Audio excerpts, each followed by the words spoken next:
తెలుగు సంస్కృతి చారిత్రక కళా వైభవాన్ని ప్రపంచానికి చాటి చెప్పిన అపురూప నాట్యకళ కూచిపూడి. భారతీయ పురాతన కళా సంప్రదాయానికి నిలువుటద్దం భరతనాట్యం. ఈ రెండింటిలోనూ సవ్యసాచిలా రాణించిన అభినయ తేజస్వి డాక్టర్ అలేఖ్య పుంజాల.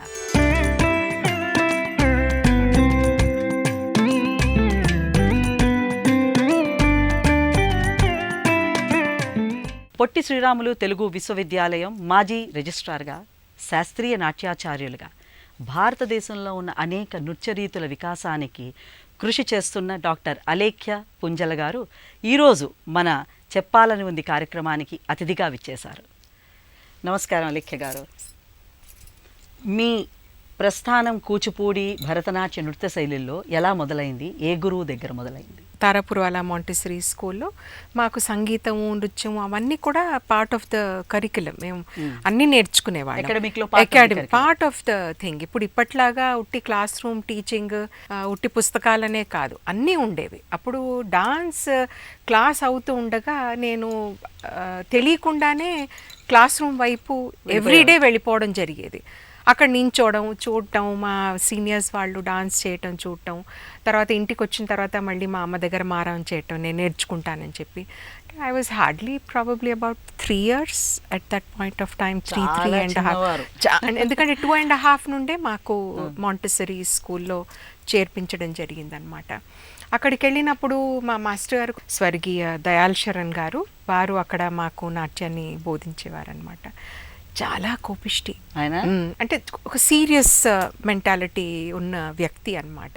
అయితే నేను డాన్స్ నేర్చుకుంటాను అని మా అమ్మగారు వచ్చి మా ప్రిన్సిపల్తో మాట్లాడడం చేయడం, అంటే ఆయన అసలు ససిమీరా ఇది కాదు, ఇంత చిన్నపిల్లల్ని ఏమైనా బేబీ సిట్టింగ్ చేస్తున్నానా నేను మీ స్కూల్లో? కాదు, ఇప్పుడు కాదు, తర్వాత పెద్దగా అయ్యాక చెప్తానులేండి, ఇప్పుడు కాదు అని.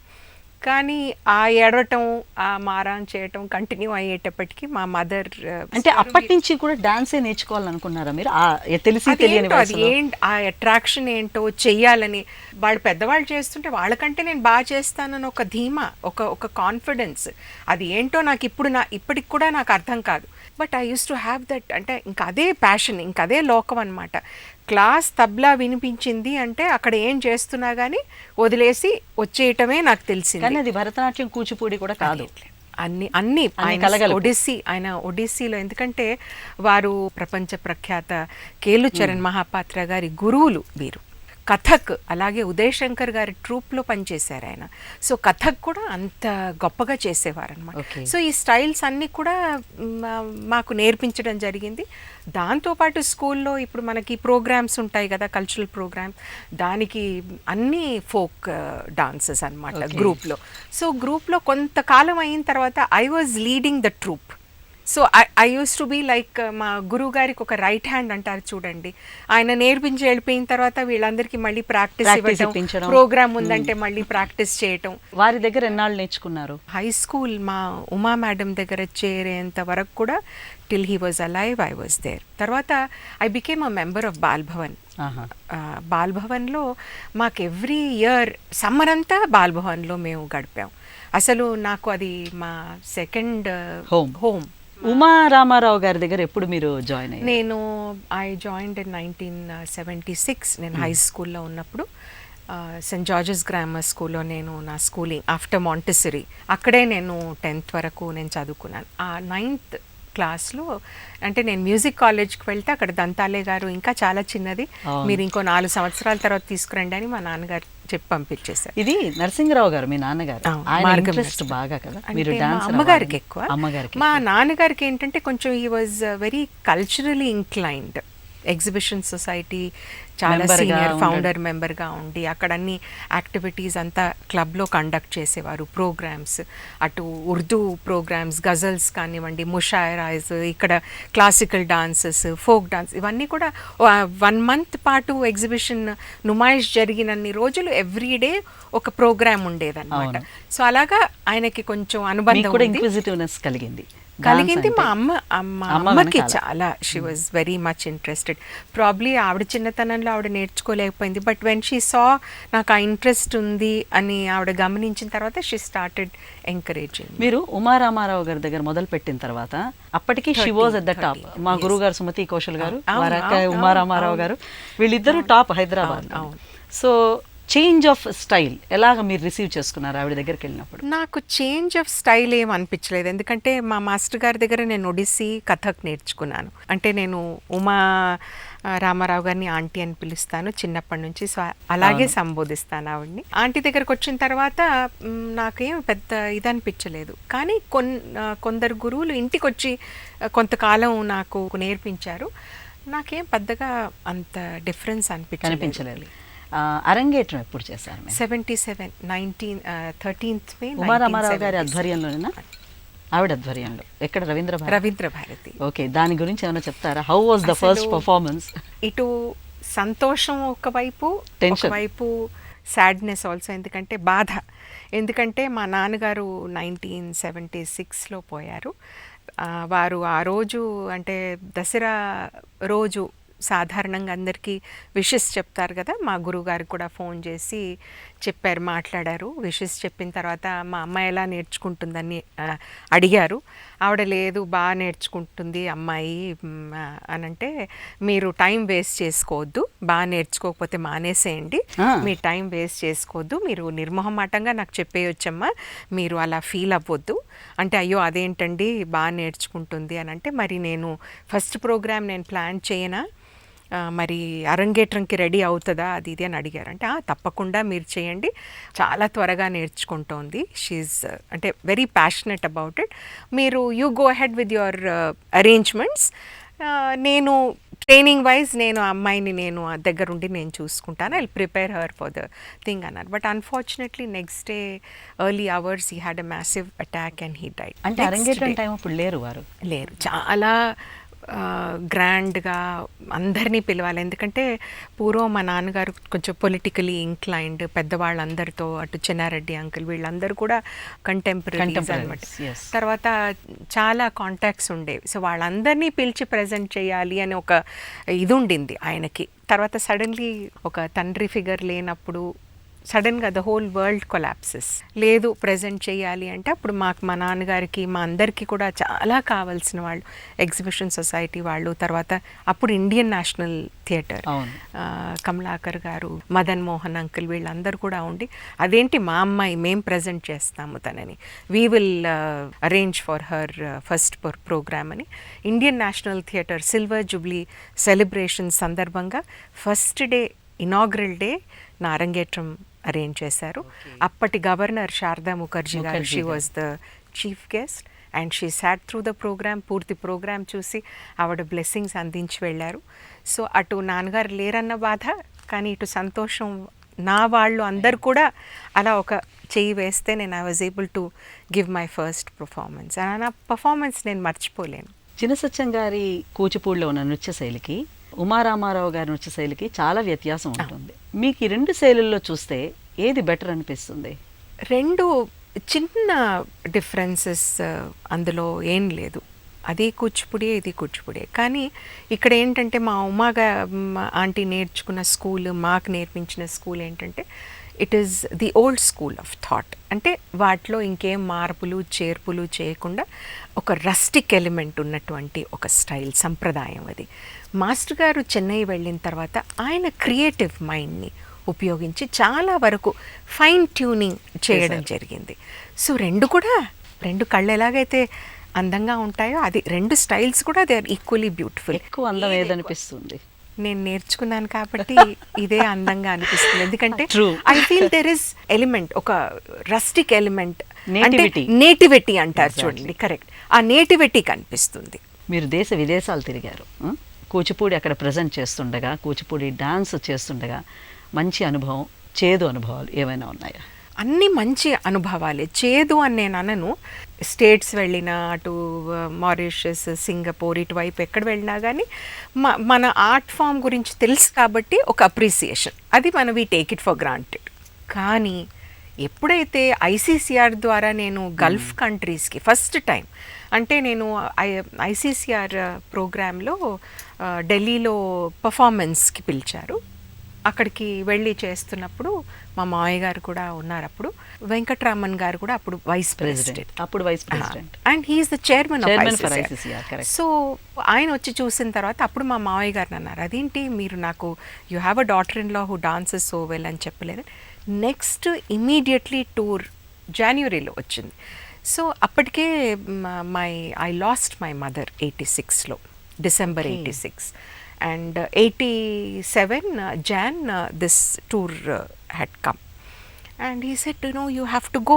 అంటే నాకు అసలు మనసు లేదు వెళ్ళాలి అని. It was two short. మా అమ్మ పోయిన తర్వాత నేను లేదండి నేను చేయలేను అంటే, లేదు మీ అమ్మ, ఐ హర్డ్ మా అత్తమ్మ గారు చెప్పారు దట్ అంత సపోర్ట్ చేసింది, అంత మీ గురించి కష్టపడింది అని అంటే, naturally if you are going as a cultural ambassador of India, don't you think she'll be proud of you అని అడిగారు ఆయన.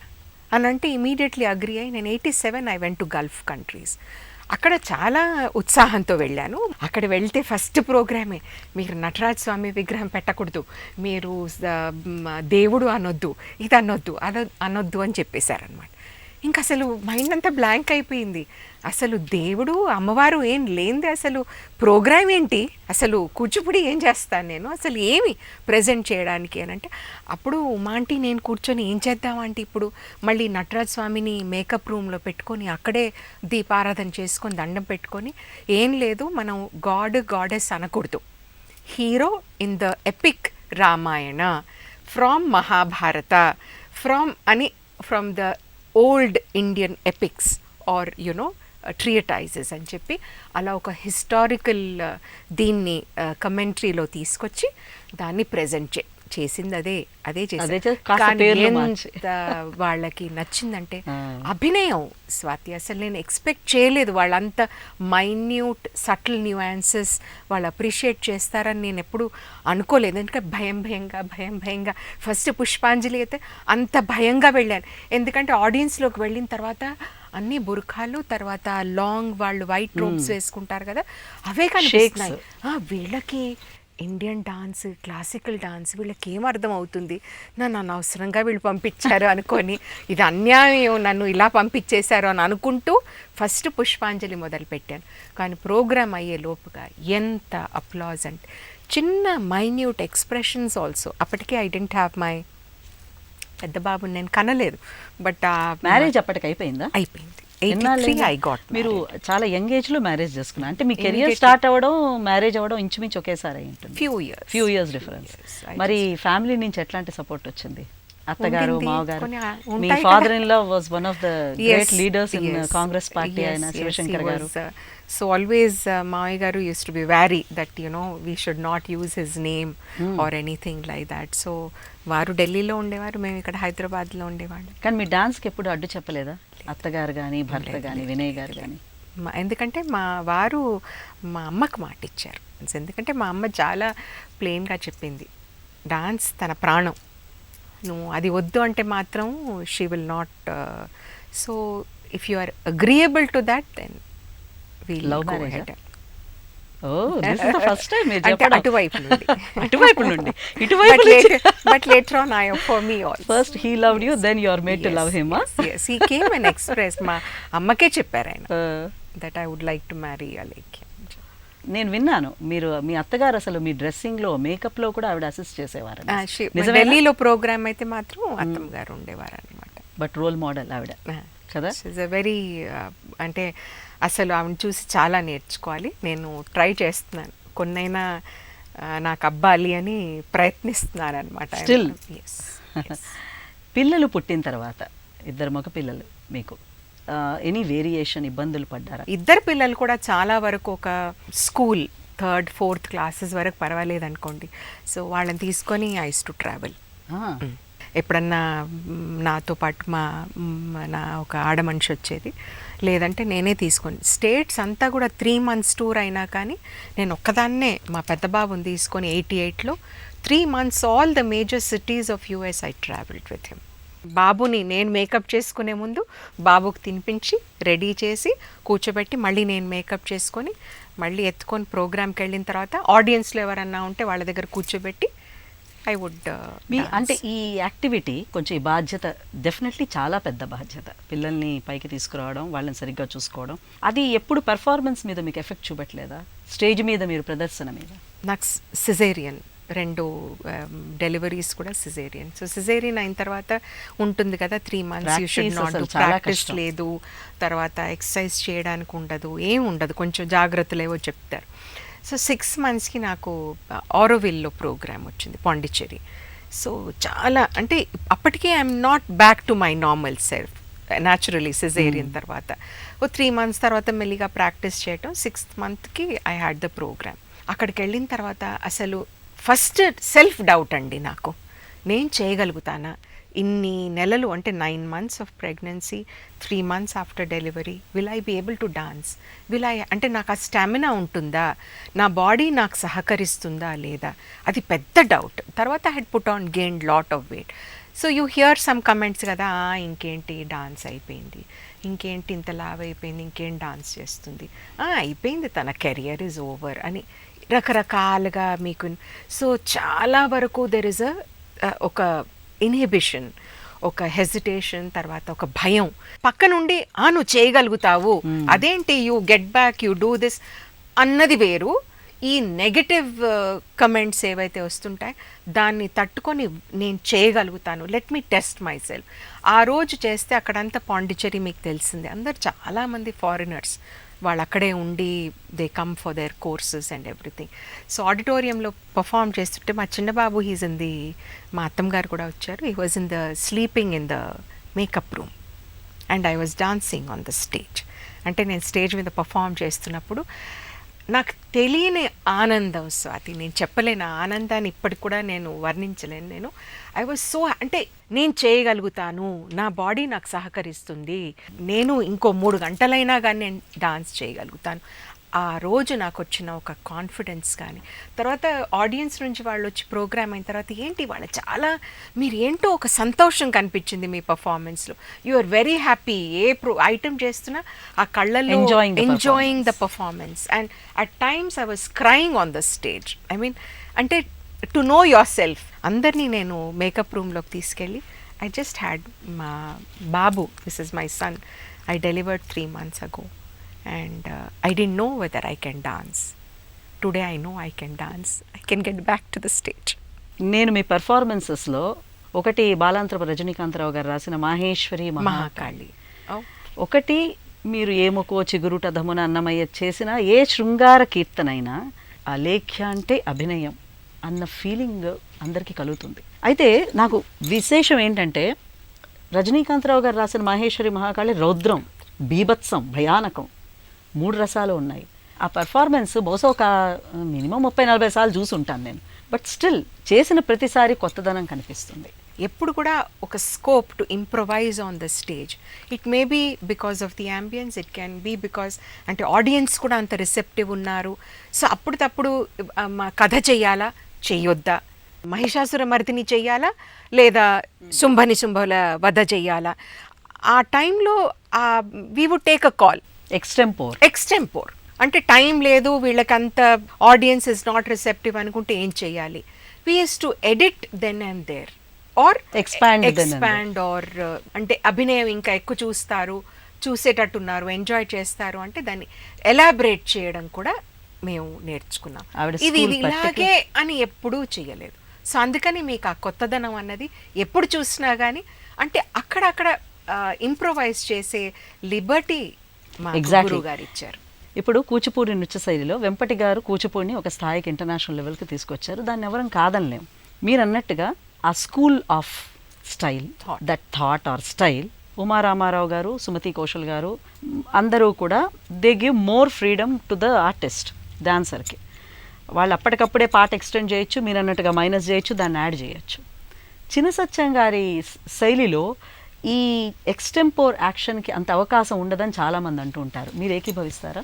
నేను ఏకీభవిస్తాను. అంటే ప్రాబబ్లీ మాస్టర్ గారి వ్యూ పాయింట్ ఏంటంటే అందరికీ అది సాధ్యపడదు. ఎగ్జాక్ట్లీ. అంటే ఇప్పుడు ఎలాబరేట్ చేయాలి అంటే it's not an easy thing కదండి. ఇప్పుడు సాత్వికాభినయం. సాత్వికాభినయం, అభినయం ఎక్కువ చలనం లేకుండా, ఒళ్ళు తిప్పకుండా ఒక నించుని ఒక అభినయం చేయాలి, ఒక భావాన్ని పలకాలి. ఆ భావం ఎదుటివాడు చూసేవాడికి అర్థం కావాలి అని అంటే ఆ ఒక ఎక్స్పర్టీజ్ ఉండి ఆ చేసే సత్తా ఉంటేనే మనం చేయగలుగుతాం. అసలు హాఫ్ హార్టెడ్ అటెంప్ట్ అనుకోండి, పూర్తి ఐటెం పాడైపోతుంది కదా. బహుశా ఆయన వ్యూ పాయింట్ అది, అందరూ అది చేయలేరని. భరతనాట్యం, కూచిపూడి రెండు మీరు బాగా నేర్చుకున్నారు. ఏది ఇష్టం మీకు? నాకు రెండూ ఇష్టం, చాలా ఇష్టం. ఎందుకంటే అందులో డిసిప్లిన్ ఉంది, ఇందులో నాకు అభినయం చేసే ఒక, అంటే కూచిపూడిలో డిసిప్లిన్ లేదన్న, అంటే డిసిప్లిన్తో పాటు ఫ్రీడమ్ అంటారు కదా చేసుకునే. అంటే ఇప్పుడు మీరు ఇంతకు ముందు అన్నారు ఎలాబరేట్ చేసే ఒక అవకాశం. ఇప్పుడు నేను రెండు స్టైల్స్ నేర్చుకున్నాను కాబట్టి మొదట్లో ఏమైంది, నేను చాలా వరకు టిల్ లేట్ 80s కూడా first half of the programme Bharatanatyam, second half చేసేవారు. అవును, ఫారిన్ టూర్స్లో కూడా అలాగే చేశాను నేను చాలా వరకు. మరి మీకు ఇబ్బంది కలగలేదా బాడీ లాంగ్వేజ్ కానీ టెక్నికాలిటీ? ఏంటో అదో పిచ్చి, దానికి ఇలా చేస్తే ఇలాగే ఉండాలి, దానికి అలా చేస్తే అలా. సో ఇక్కడికి కూచిపూడిలోకి వచ్చేటప్పటికి ఐ కుడ్ ఎలాబరేట్ అనమాట. నేను భరతనాట్యం చేసినా కానీ ఇక్కడ చెన్నైలో కానీ ఢిల్లీలో చేసినా కూడా they use to say she's doing lot of abhinaya, ఎందుకంటే తను కూచిపూడి నేర్చుకుంది కదా అని అనేవారు. సో నాకు ఎప్పుడు అనిపించేది, నేను అభినయం చేస్తే వద్దు అని ఒక స్టైల్ అనాలి అంటే ఎందుకు అనాలి? Good point. I can do it. అభినయం శాస్త్రంలో లేదా, అభినయం ఉంది కదా. నా బాడీ ఆంగికంలో నేనేమన్నా స్టైల్లో ఇది తీసుకొస్తున్నానంటే అప్పుడు నన్ను అనొచ్చు. కానీ నేను అభినయం ఎక్కువ చేస్తున్నానని అది కూచిపూడి ఇన్ఫ్లుయెన్స్ అంటే కాదు. అభినయం ఎక్కడ లేదు, నా అభినయం లేదా భరతనాట్యంలో? మరి ఇప్పుడు ఈ రోజుల్లో చూస్తున్నాం కదా మీరు, అభినయం భరతనాట్యం చేసేవాళ్ళు ఎంత అభినయం, ఎంత ఎలాబరేషన్ ఎంత చేస్తున్నారు. ఇప్పుడు ఇంకా ఎక్కువ చేస్తున్నారు వాళ్ళు, కూచిపూడిని ఎగ్జాంపుల్గా తీసుకుని. అక్కడ కూడా ఐ థింక్ ఐ అండర్స్టాండ్. ఒక టైంలో ఎప్పుడు రుక్మిణీ దేవి అరుండేల్ గారు, ఈ కృష్ణయ్యర్ గారు, అంటే ఫార్మేటివ్, ఎప్పుడైతే ఒక దేవదాసి సిస్టమ్ని షన్ చేసిన తర్వాత మళ్ళీ మన కళ్ళలకి ఒక గుర్తింపు గౌరవం రావాలి అని ఎప్పుడైతే పాటుపడ్డారో అప్పుడు ప్రాబబ్లీ, ఎందుకంటే అభినయం అన్నది చాలా ఫైన్ ఆస్పెక్ట్. అది ఒక ఆ గీత దాటితే వల్గర్ అనిపిస్తుంది. ఆ గీత ఒక ఆర్టిస్ట్కి తెలియాలి. ఎవరో ఒక గీత గీసి ఇది అమ్మ ఇది లక్ష్మణ్ రేఖ, ఇది దాటకూడదు అని చెప్పలేరు.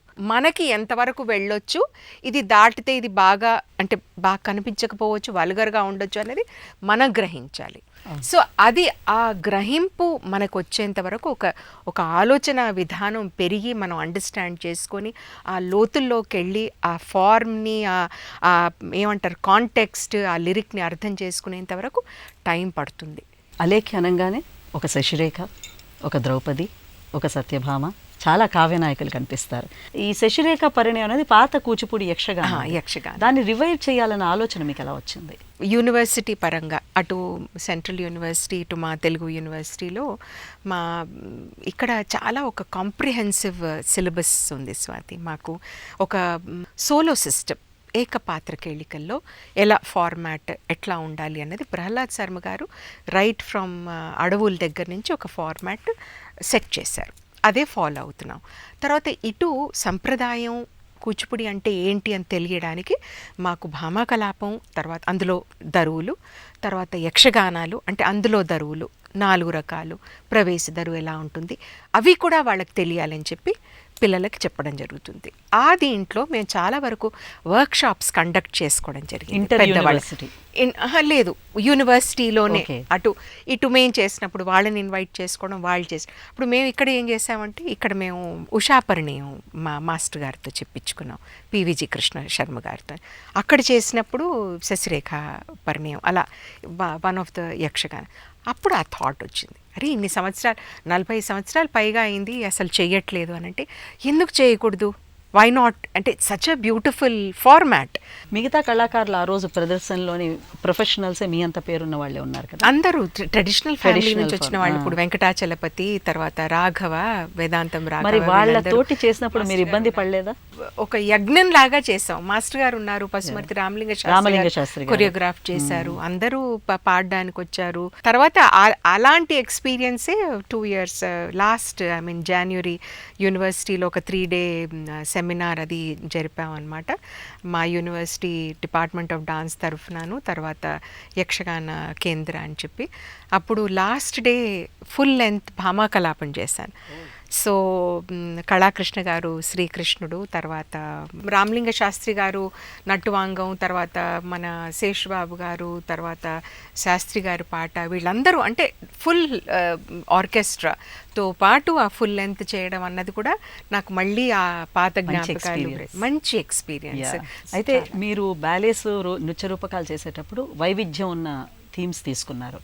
ఒక ఉర్దూ కవి రాసిన దాన్ని కూడా బ్యాలేగా చేశారనేసి విన్నాను. అది ఎలా జరిగింది?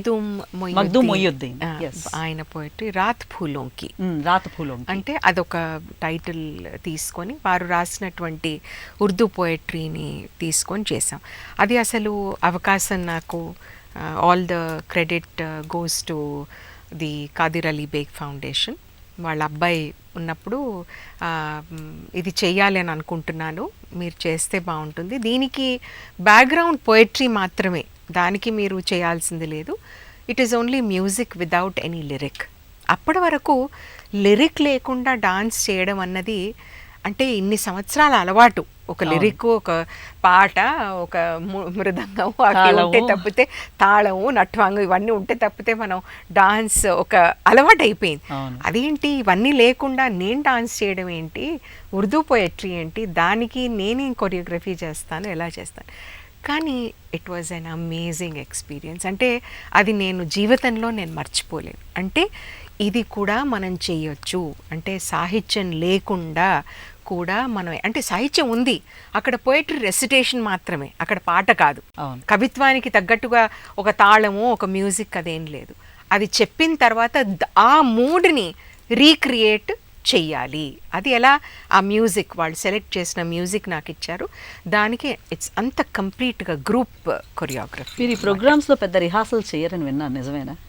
అమ్మో, ఎక్స్టెంపోర్ చేస్తారు ఎక్కువ? కొన్ని ఎక్స్టెంపోర్గా చేస్తాను, బట్ బేసిక్ స్ట్రక్చర్ మాత్రం నేను ప్రాక్టీస్ చెయ్యందే నేను తలపెట్టను. రాణి రుద్రమ చెయ్యాలని ఎందుకు అనిపించింది? రాణి రుద్రమ గురించి అంటే హిస్టరీలో స్కూల్ నుండి చదువుతున్నాం కదా, first women ruler, so always ఒక ఇన్స్పిరేషన్ అన్నమాట. అంటే ఆ కాలంలో మగవాళ్ళలో ఉన్నప్పుడు అంత ఒక రెస్పెక్ట్ని సంపాదించుకున్న వ్యక్తి ఆవిడ. సో అది చాలా అవసరం అని చెప్తాను నేను. ఈనాడు she's one character from history. Mythology అంటే ఏదో కల్పితం అది ఇది అని కొంతమంది అంటూ ఉంటారు, బట్ వాళ్ళని చూసి కూడా నేర్చుకోవాల్సింది చాలా. తర్వాత ఇక్కడ షీఈస్ అ హిస్టారికల్ క్యారెక్టర్. ఆ కాలంలో తండ్రి ఉండగా తను ఆ బాధ్యతను తీసుకొని almost half of the country, అంటే సౌత్ ఆల్మోస్ట్ మొత్తం కూడా ఆవిడ రూల్ చేసింది. అంటే అసలు ఎంత సత్తా ఉండాలి. తర్వాత తన చెప్పింది అంటే తన ముందు నుండి లీడ్ చేసేది, తను అందరినీ పంపించి తర్వాత వచ్చేది కాదు. ఏ యుద్ధానికైనా తన ముందు బయలుదేరి తర్వాత అందరినీ తను ఇన్స్పైర్ చేసి తన వెంట తీసుకెళ్ళేది. సో అది ఎంత ఇన్స్పైరింగ్ అది చెప్పండి. నిజంగా. అయితే డాన్సర్గా, పర్ఫార్మర్గా ఒక పార్ట్, ఒక ఆర్టిస్ట్ జీవితంలో అడ్మినిస్ట్రేషన్ సైడ్ మీరు తెలుగు యూనివర్సిటీలో ఒక లెక్చరర్గా చేరారనుకుంటారు. అసిస్టెంట్ ప్రొఫెసర్ అయ్యారు, దాని తర్వాత డాక్టరేట్ చేశారు. అకాడమిక్ కూడా చాలా డిగ్రీలు ఉన్నాయి మీకు, ఎంఏ ఉస్మానియా యూనివర్సిటీ, చాలా చాలా ఉన్నాయి. సో ఏం లేదు, అన్ని కూడా నేను చేసింది దాని మీద మక్కువతో కాదు, ప్లీజ్ ఇది నా డాన్స్కి ఎలా ఉపయోగపడుతుంది, అన్ని డాన్స్ చుట్టూ తిరిగారు. అంతే ఇది చేస్తే దీనికి ఏదన్నా ఉపయోగపడుతుందేమో అంతకు తప్పితే ఏమీ లేదు. పొట్టి శ్రీరాములు తెలుగు విశ్వవిద్యాలయంకి మొట్టమొదటి మహిళా రిజిస్ట్రార్ మీరు. It's great honour for the women actually. ఎందుకంటే అంతవరకు కూడా మనకి అందరూ మగవాళ్లే చేశారు, మీరు అది ఎలా జరిగింది అసలు ఆ జర్నీ? అది నేను కొంచెం అమ్మవారిని చాలా నమ్ముకుంటాను కాబట్టి ఆవిడ దీవెన, అంతకంటే నేనేమనలేను. ఎందుకంటే చాలా కాలంగా మగవాళ్లే ఉన్నారు, అంటే ప్రొఫెసర్స్ రిజిస్ట్రార్ అవ్వడానికి అవకాశం ఉంటుంది. సో అందరూ చాలా వరకు అక్కడ మగవాళ్లే ప్రొఫెసర్లుగా, తర్వాత సీనియారిటీ ప్రకారమే అవ్వడానికి అవకాశం ఉంటుంది. మరి అడ్మినిస్ట్రేషన్గా, పర్ఫార్మర్గా ఇబ్బందులు ఏం ఫేస్ అవ్వలేదా? రెండూ ఎంజాయ్ చేశాను, రెండూ ఎంజాయ్. ఎందుకంటే అక్కడ సీట్లో ఉన్నప్పుడు నిజంగా మాట చెప్పుకోవాలి ఏంటంటే అందరూ కూడా చాలా ఆదరించారు. అంటే 30 సంవత్సరాలుగా అక్కడే పనిచేశాను కాబట్టి అందరు తెలిసిన వాళ్ళు, నా వాళ్ళు. తర్వాత ఆ పొజిషన్ ఎలాంటిదంటే 10 మందికి మనం హెల్ప్ చేసే అవకాశాన్ని భగవంతుడు కల్పించాడు అని అనుకున్నాను. ఏదన్నా మంచి చేయాలి అంటే మంచి సీట్ అది. అది ఏదన్నా అడ్మినిస్ట్రేటివ్లీ ఏదన్నా డిసిషన్స్ తీసుకోవాలన్నా, ఏదన్నా మనం ప్రెజెంట్ చేయాలన్నా కానీ అది మంచి అవకాశం అని నేను భావించాను. తర్వాత అటు నేను రిజిస్ట్రార్ అయిన కాలం మాకు వైస్ ఛాన్సలర్ గారు కేవి సత్యనారాయణ గారు, ఆయన చాలా నన్ను ఆదరించి ఒక ఆర్టిస్ట్గా నన్ను గుర్తించి ఏదైనా సజెషన్స్ ఏమన్నా ఇచ్చినా కూడా దాన్ని చాలా గౌరవించారు. ఏదన్నా నేను ఆర్టిస్ట్ పరంగా అంటే మనం ఆడవాళ్ళము ఆర్టిస్ట్ అయ్యి ఉండి కొంచెం కొన్ని థింగ్స్ వేరేగా ఆలోచిస్తాం. సో ఇలాగంటే అది రిసీవ్ చేసుకొని నన్ను ఆల్వేస్ ఎంకరేజ్ చేస్తూ, తర్వాత ఆయనకు డౌట్ ఉండింది, ఆర్టిస్ట్ అందరూ ఉంటారు కదా, ఆవిడకి ఇవన్నీ ఇష్టం లేదండి, ఆవిడకి ప్రోగ్రాంలే, ఆవిడ రోజు every month she has programmes, ఆవిడ ట్రావెల్ చేస్తారు, ఇవన్నీ వీళ్ళకి బాధ్యతలు అవన్నీ వీళ్ళు తీసుకోరండి అది అంటే. నేను అన్నాను, నాకు ఇస్తే ఎందుకు తీసుకోను, కానీ నాకు కావాలి అని నేను ఎప్పుడు అడగను. If I'm worth it, I have the qualification, I'm eligible, give it to me, but I won't ask. I should get it as a right, but not because నేను అడిగితే నాకు ఈ పొజిషన్ ఇచ్చారు అని కాదు. నాకు ఇస్తే నేను ఎందుకు చేయను. మీరు ఏమైనా రాడికల్ ఇంప్లిమెంటేషన్స్ యూనివర్సిటీలో చేశారా, కూచిపూడికి కానీ అదర్ ఆర్ట్ ఫామ్స్ కానీ? నేను, మా వైస్ ఛాన్సలర్ గారు, నేను ఇంతకుముందు చెప్పినట్టు we try to do our level best for the university. తర్వాత నాట్ ఓన్లీ ఫైనాన్షియలీ కానీ బట్ మన ఒక ఇన్ఫ్రాస్ట్రక్చర్ డెవలప్ చేసుకోవడానికి. తర్వాత మేమున్న టెన్యూర్లో ఈవెన్ మాకు నాక్ కమిటీ విజిట్ చేయడం, so to present the university అంటే మా యూనివర్సిటీలో ఇది ఉంది, మేము వీఆర్ వర్త్ దిస్ అని చూపించుకోవడానికి చాలా కమిటీ వాళ్ళు వచ్చిన వాళ్ళందరూ కూడా చాలా ఇంప్రెస్ అయ్యారు. It's a university with a difference. మేము మిగతా యూనివర్సిటీస్ లాగా కాదు, మీరు నంబర్స్ చూడకండి, మేము చేస్తున్నటువంటి క్వాలిటీ, చేస్తున్నటువంటి వర్క్ చూడండి. అందులో 10 మందో 20 మందో రావచ్చు, కానీ నెక్స్ట్ జనరేషన్కి మేము ఒక బాటను తయారు చేస్తున్నాము. తర్వాత ఓన్లీ పర్ఫార్మెన్స్ ఓరియంటెడ్ కాకుండా ఒక అకాడమిక్ అప్రోచ్ని కూడా పిల్లలకు వచ్చేటట్టుగా మేము ప్లాన్ చేస్తున్నాం. తర్వాత ఉట్టి సంగీతమే కాదు, నాట్యమే కాదు, అటు సాహిత్యం, తర్వాత లలిత కళలు, తర్వాత రంగస్థల కళలు కూడా, వీటన్నిటినీ కూడా ఒక అకాడమిక్ అప్రోచ్తో పిల్లలకు చెప్పడం జరుగుతుంది. తర్వాత ఇలాంటి వాళ్ళకి మీరు అవకాశాలు కల్పించాలి. నెక్స్ట్ ఏంటి, డిగ్రీలు చేసాం, తర్వాత మీరు ఉద్యోగాలు ఇవ్వకపోతే, తర్వాత మన దగ్గర అయిన మంచి ఒక దానివల్ల అయిన పరిణామం ఏంటంటే ఇప్పుడు స్కూల్స్లో అన్నిట్లో కూడా మేము దానికోసం ఎంత అంటే నేను చెప్పలేను, ఎక్కడ వీలుంటే అక్కడ, ఎక్కడైతే మేము గొంతు విప్పి మాట్లాడే అవకాశం వచ్చిందో ఇది ఇక్కడ కాకూడదు. మీరు మా పిల్లలకి ఇప్పుడు ఎలా ఎంకరేజ్మెంట్ వస్తుందండి, నేర్చుకుంటారు. ఆడపిల్లలు సరే సరదా పెళ్ళికి ముందు నేర్చుకొని తర్వాత మానేసినా మనం ఏమన్నా, మగపిల్లలు నేర్చుకొని ముందుకెళ్ళాలంటే వాళ్ళ ఫ్యామిలీస్ని వాళ్ళు ఎలా సపోర్ట్ చేస్తారు. ఎగ్జాక్ట్లీ. నెక్స్ట్ ఏం ఉండకపోతే వాళ్ళు, లేదు నాన్న మీరు నేర్చుకోండి, మీకు ఇది అవకాశాలు ఉన్నాయి. ఇప్పుడు టీవీ వాళ్ళు ఉన్నారు కాబట్టి, టీవీ కానీ లేకపోతే సినిమాలు ఉన్నాయి కాబట్టి కొంతమంది కొరియోగ్రఫీకో దేనికో టెక్నికల్ సైడు ఏదో వెళ్తున్నారు. కానీ యాక్చువల్గా ఆర్ట్ నేర్పించాలి అంటే వాళ్ళకు అవకాశాలు ఎక్కడున్నాయి, అసలు ఇక్కడ స్కూల్స్ నుండి మొదలవ్వాలి. రైట్, నేను చదువుకున్న టైంలో ఎలాగైతే fine arts were part and parcel of the curriculum, అలాగా ఈరోజు కూడా గవర్నమెంట్ ఎలా చేయాలి అంటే ప్రతి స్కూల్లో they should be a teacher, whether it is అటు ఫైన్ ఆర్ట్స్ పెయింటింగ్ కానీ అది కానివ్వండి. ఎందుకంటే పిల్లలకు అది లేక వాళ్ళకి చాలా వరకు ఆ స్ట్రెస్ ఫీల్ అవుతున్నారు ఈ రోజుల్లో. చాలామంది పేరెంట్స్కి ఇప్పుడు డాక్టర్లు, ఇంజనీర్లు, ఐఏఎస్లు కాకుండా మీ డాన్స్ నేర్చుకుంటే మా అమ్మాయిలకి మా అబ్బాయిలకి ఏం వస్తుంది అన్నదానికి మీరు అన్న మాట ఒకటి కరెక్ట్. ప్రభుత్వ పరంగా ఏం చెయ్యాలంటారు? ప్రతి స్కూల్లో, ప్రతి college, every college this should be part and parcel అండి. కరికులంలో ఇది కూడా ఉండాలి. తర్వాత ఇప్పుడు మీరు మామూలుగా కొంతమంది ఎక్స్ట్రా కరికులర్ యాక్టివిటీ కింద నేర్చుకోవచ్చు, వాళ్ళకి అవకాశం ఇవ్వండి. వాళ్ళకి ఏదో చిన్న సర్టిఫికేట్ ఎగ్జామో ఏదో పెట్టి వాళ్ళకు చిన్న సర్టిఫికేట్ ఇవ్వడం. వేరే వాళ్ళు ఎవరైతే సీరియస్గా ఉండి ఈ కళను నేర్చుకోవాలనుకుంటున్నారో వాళ్ళకి పార్ట్ ఆఫ్ ద కోర్స్ చేయండి. ఇంతకుముందు లేదా అండి బిఏలో ఒక పేపర్ ఉండేది డాన్స్. ఎగ్జాక్ట్లీ, అవును, నేను విన్నాను ఢిల్లీలో కూడా స్కూల్స్లో కూడా ఒక డాన్స్, మ్యూజిక్ అవన్నీ ఉంటాయట కొన్ని స్కూల్స్లో. అలా మీరు చేయండి, అప్పుడు టీచర్స్కి అవకాశం ఉంటుంది, చక్కగా ఎంప్లాయ్మెంట్ దొరుకుతుంది, టాలెంట్ ఉన్న పిల్లలు నేర్చుకునే అవకాశం ఉంటుంది. నేను ఈ స్పిక్ మెకే ప్రోగ్రామ్స్లో స్కూల్స్కి వెళ్ళినప్పుడు వాళ్ళు చూడగానే ఒక ఇన్స్పైర్ అయిపోతారు కదా, మేడం హమ్ కహా సీఖ్ సక్తే, హమ్ కహా ఆ సక్తే, హమ్ కహా ఆయే ఆప్కే పాస్ సీఖనే అని అంటే ఎక్కడ వాళ్ళకి అక్కడక్కడే వాళ్ళకి అవకాశం ఉండాలి.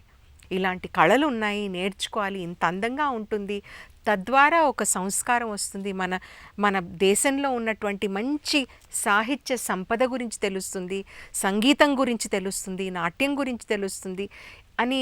అది it's an education by it self. Alekhya గారిని చూడంగానే అందానికి ప్రతిబింబం. అలాంటి అలేఖ్య గారికి సినిమాల అవకాశాలు వచ్చాయి బాగా, కానీ ఒకే ఒక సినిమాతో ముగించుకున్నారు, ఎందుకు అలాగా? యాక్చువల్గా అవకాశం కూడా అంటే ఫస్ట్ విశ్వనాథ్ గారి సప్తపదితో మిమ్మల్ని మొదలైంది, అడిగారని విన్నాం. బట్ అది మెటీరియలైజ్ అవ్వలేదు. ఆ తర్వాత నాగేశ్వరరావు గారు, అక్కినేని నాగేశ్వరరావు గారు చాలా ఆత్మీయులు, ప్రతి ప్రోగ్రామ్కి వచ్చేవారు, నాకు చాలా ఇష్టం వారంటే. తర్వాత చాలా అంటే వారి అమ్మాయి పెళ్ళికి కూడా రిసెప్షన్లో డాన్స్ చేయమన్నారు. అయితే సర్వసాధారణంగా రిసెప్షన్స్లో చేయటం నాకు ఇష్టం ఉండేది కాదు.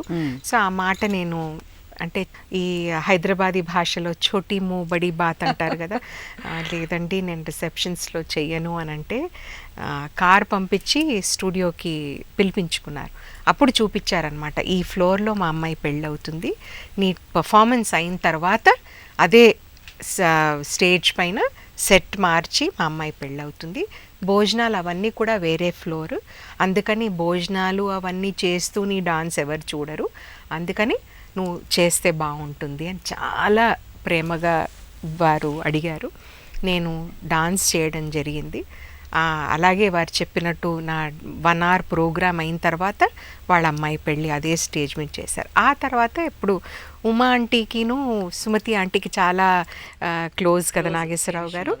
ఒక సందర్భంలో అన్నారనమాట, మీరే ఈ గురువులే పాడు చేస్తారు పిల్లల్ని, అసలు వాళ్ళకి ఇంత చక్కగా అభినయం చేసే అమ్మాయి సినిమాల్లోకి వస్తే నాకు తనని ఎప్పుడు చూసినప్పుడంతా నేను సావిత్రిని గుర్తు చేసుకుంటూ ఉంటాను, తనను చేయనివచ్చు కదా మీరు ఉమా గారు, యు ఆర్ వెరీ సెల్ఫిష్ అది ఇది అంటే ఉమా ఆంటీ అన్నారు, అయ్యో అబ్బే అదే లేని తనకే ఇష్టం లేదు, తనకి డాన్స్ ప్రాణం, తనకు షీఈ్ నెవర్ బీన్ ఇంట్రెస్టెడ్ అంటే no no no you should allow her to do అది ఇది అని చెప్పి అప్పుడు నేను ఒక సినిమా తీస్తున్నాను నర్తకి అనేది చెప్పారు. ఇప్పుడు మేఘ సందేశం తర్వాత ఉండింది అనుకుంటాను వారికి ఐడియా, నేను చేస్తాను, షీ హ్యాస్ టు డూ అది ఇది అని అంటే ఇన్ని మార్లు నేను కాదు కాదు అన్న తర్వాత ఒక స్టేజ్ వచ్చిన తర్వాత బాగుండదేమో అని అనిపించింది. సరే వారి దీంట్లో అయితే సరే చేయొచ్చు, నాకు కూడా ఒక డాన్సర్గా ఒక రికగ్నిషన్ అంటే ఒక 5 సంవత్సరాలు నా స్ట్రగుల్లో తగ్గిపోతాయేమో, ఒక రికగ్నిషన్ ఇన్స్టెంట్ రికగ్నిషన్ వస్తుంది ఒక డాన్సర్ అంటే డాన్సర్ రోలే అని చెప్పారు. అందుకని నేను సరే చేద్దాం అనుకున్నాను. బట్ అన్ఫార్చునేట్లీ మేఘ సందేశం తర్వాత I think there was some delay. తర్వాత అప్పుడు దాసరి గారు నేను తీస్తున్నాను, నేను ఇంట్రడ్యూస్ చేస్తాను, వాళ్ళు అక్కడ మంచి ర్యాపో కదా వాళ్ళిద్దరికి, అమ్మ దాసరి గారు చేస్తారట మరి నువ్వు చెయ్యాలి అంటే నేను లేదు కాదు అనలేకపోయాను. సరేలేండి ఇంకా ఒప్పుకున్నాను కాబట్టి ఏదో ఒక ఆయన కూడా డాన్సర్ రోలే అన్నారు. బట్ అన్ఫార్చునేట్లీ స్క్రిప్ట్లో మార్పులు చేర్పులు అయ్యాయి. తర్వాత it was a singer's role, అందులో ఒక డాన్స్ సీక్వెన్స్ ఏదో ఉండింది, బట్ చేశాను. అప్పుడు చాలా వచ్చాయి అవకాశాలు. షూటింగ్ సందర్భంలోనే ఒక టాక్ వెళ్తుంది కదా, సో చాలామంది షూటింగ్కి వచ్చి చూడడం జరిగింది, చేస్తే బాగుంటుంది అని. తర్వాత పుండరీకాక్షయ్య గారు తెలుసు కదా, పాత సినిమాలు అన్నీ మిథలాజికల్ మూవీస్ తీసేవారు, వారి బ్రదర్ బలరాం తాత గారు, ఆయన అన్నారు నీకెందుకు భయం, నేను ఉన్నాను కదా, నువ్వు ఒప్పుకో, నువ్వు చెయ్యి, ఇన్ని అవకాశాలు వస్తున్నాయి, అలా ఎవరికి రావు, వాళ్ళు మాకు అమ్మాయి కావాలి అని వచ్చినప్పుడు నువ్వేమో కాదంటున్నావు అంటే, లేదు తాతగారు నాకు డాన్స్ అంటే ఇష్టం, నేను ఈ ఫీల్డ్లో నేను I don't think I will be able to get along, ఇది నేను చేశానంటే నా డాన్స్ ఎక్కడికో వెనక్కి వెళ్ళిపోతుంది, నేను అది లేకుండా నేను ఉండలేను అని చెప్పేసి ఆ ఒక్క సినిమా చేసి మళ్ళీ బ్యాక్ టు పెవిలియన్. కృష్ణ అనే డాన్స్ స్కూల్ ఒకటి పెట్టాలన్న ఆలోచన అలా వచ్చింది. యాక్చువల్గా అయితే ఉమా ఆంటీ దగ్గర లాస్యప్రియలో తనతో పాటు ఎప్పుడు నేను సర్వసాధారణంగా ice to assist, A production అయినా ఏది కూడా ఎప్పుడు వేరేగా స్కూల్ పెట్టాలని ఎప్పుడు నా తలలో రాలేదు, అసలు కలలో కూడా నేను అనుకోలేదు. కానీ ఒక కాలనీలో మేము వెంకటరమణ కాలనీ అనుకుంటా, అక్కడ ఉన్నప్పుడు అక్కడ చుట్టూ ఉన్న పిల్లలు వాళ్ళ పేరెంట్స్ వచ్చేసి మీరు చెప్పొచ్చు కదా, వారంలో ఒకసారి చెప్పొచ్చు కదా, 2 సార్లు, మేము అంత దూరం, చిన్న చిన్న పిల్లలు వాళ్ళు అంత దూరం మేము తీసుకొని రాలేము, మీరు ఇక్కడ చెప్తే బాగుంటుంది అట్లా అంటే, అప్పుడు మా ఇన్స్టిట్యూట్ పేరు అని కూడా పెట్టలేదు అప్పుడు, మామూలుగా పిల్లలు రావటం చెప్పించుకోవటం. తర్వాత పిల్లలు ఎక్కువ అవ్వడం కొద్దీ మళ్ళీ కమ్యూనిటీ హాల్కి మారాను, అక్కడ చెప్పేదాన్ని.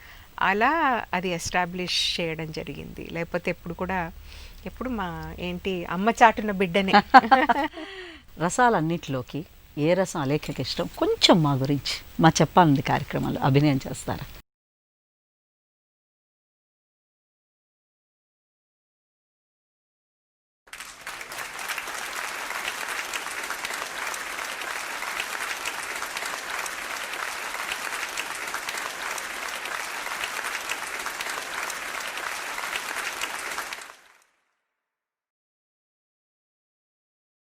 ఏముకో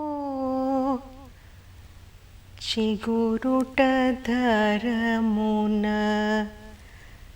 ఎడనెడ కస్తూరి నిండెను, ఏముకో చిగురుట ధరమున ఎడనెడ కస్తూరి నిండెను, భామిని విభునకు రాసిన పత్రిక కాదు కదా, ఏముకో చిగురుట ధరమున ఎడనెడ కస్తూరి నిండెను.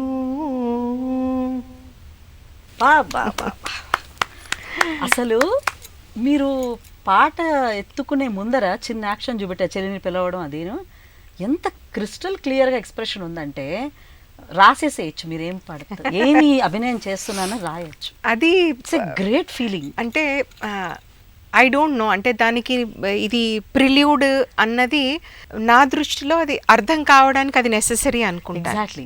అంటే చెలికత్తె రావటం, తర్వాత క్లారిటీ ఉంది. దాని ముందు అలమేలు మంగ తన పడక్ గదిలో నుండి బయటికి రావటం, అంటే ఆఫ్టర్ ఆ తెల్లారుజామున భూపాల్ రాగం లేచి ఆవిడ అటు ఇటు చూసిన తర్వాత మళ్ళీ స్వామిని చూడగానే ఒక సిగ్గు అన్నమాట.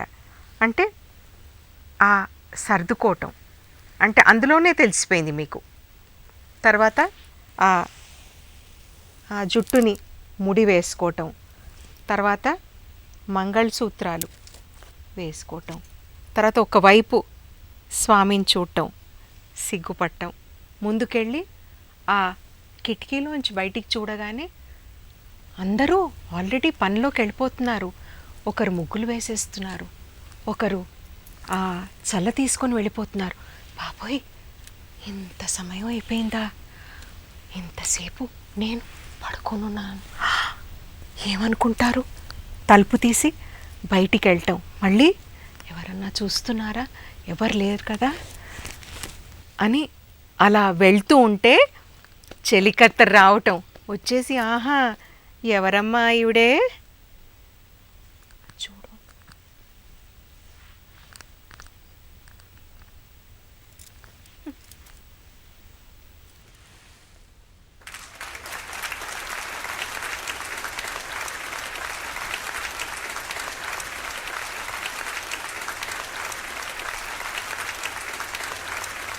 చూసావా, అక్కడి నుండి ఏమోకో, ఏమంటావు ఇది, ఎందుకు ఎర్రగా ఉన్నాయి పెదవులు, కళ్ళు చూడు ఎర్రగా ఉన్నాయి, అద్భుతం. Great experience with Alekhya. అసలు నిజంగా నాకు అది it's a joy for me to share. అంటే చాలా ఇష్టం. Minute expression in the eyes, you can write down what expression you are showing. Second screen play రాయొచ్చు. It's great. So finally, what is the advice you want to give to to the artist who want, ఎవరికైతే dance నేర్చుకోవాలని ముందుకు వస్తారో నేర్పించే వాళ్ళకి already ఇచ్చారు, మీరు చెప్పారు వాళ్ళ నుంచి మనం ఏమేమి ఎక్స్పెక్ట్ చేస్తున్నాను, నేర్చుకునే వాళ్ళకి ఈ పరిధిలో నేర్పించే వాళ్ళకు కూడా ఒక చిన్న చెప్పండి సూచన. నా అనుభవం కొద్దీ నేను అంటున్నది ఏంటంటే, వయసుని దృష్టిలో పెట్టుకొని మీరేం నేర్పిస్తారో పిల్లలకు నేర్పించండి. అంటే చిన్నవాళ్ళకి ఏ వయసు తగ్గట్టుగా అంశాలు ఏవైతే ఉంటాయో అవి నేర్పించండి. ఒక వయసు వచ్చిన తర్వాత ఇప్పుడు సత్యభామ అంటే భామా కలాపం ఉంది, ఇంకా అష్టపదులు ఉన్నాయి. అవన్నీ ఒక వయసు వచ్చిన తర్వాత పిల్లలు చేస్తే దానికి ఒక అందం ఉంటుంది, వాళ్ళకి అర్థం అవుతుంది. ఎందుకంటే శృంగార రసం అన్నది వాళ్ళకి అర్థం అవుతే కానీ వాళ్ళు ఇమోట్ చేయరు. లేదా మనం చెప్పామా వాళ్ళు ఊరికే ఒక దాన్ని గురుగారు చేశారు కాబట్టి అది చేసినప్పుడు అది బెట్టగానే ఉంటుంది కానీ అంత పరిపక్వత కనిపించదు. సో ఇది నేర్పించే వాళ్ళు కూడా అది దృష్టిలో పెట్టుకోవాలి. తర్వాత నేర్చుకునే వాళ్ళు ఎప్పుడు కూడా ఓపెన్ బుక్, ఎప్పుడు కూడా రెడీ టు లెర్న్. ఇప్పటికీ నేను అంటే ఐఎమ్ మోడెస్ట్గా నేను చెప్పట్లే, ఇప్పటికీ కూడా ఐ వాంట్ టు లెర్న్. నేను చిన్నవాళ్ళ ప్రోగ్రామ్కి వెళ్ళినా కానీ అక్కడ ఏదో ఒకటి చిన్నది కనిపిస్తుంది, అరే ఇది బాగుంది కదా, అది నేను నా దాంట్లో ఎట్లా ఇన్కార్పొరేట్ చేసుకోవాలి అని ఆలోచిస్తాను తప్పితే దాన్ని పిక్ చేసి పేస్ట్ చేసుకో. సో అది you be willing to learn. ఎప్పుడు కూడా దిస్ ఇస్ ఫైనల్, నేను నేర్చుకున్నాను, దీని తప్పితే ఇంకేం లేదు అనుకోవడానికి లేదు. Art is like that. మీకు నిజంగా మా ధన్యవాదాలు.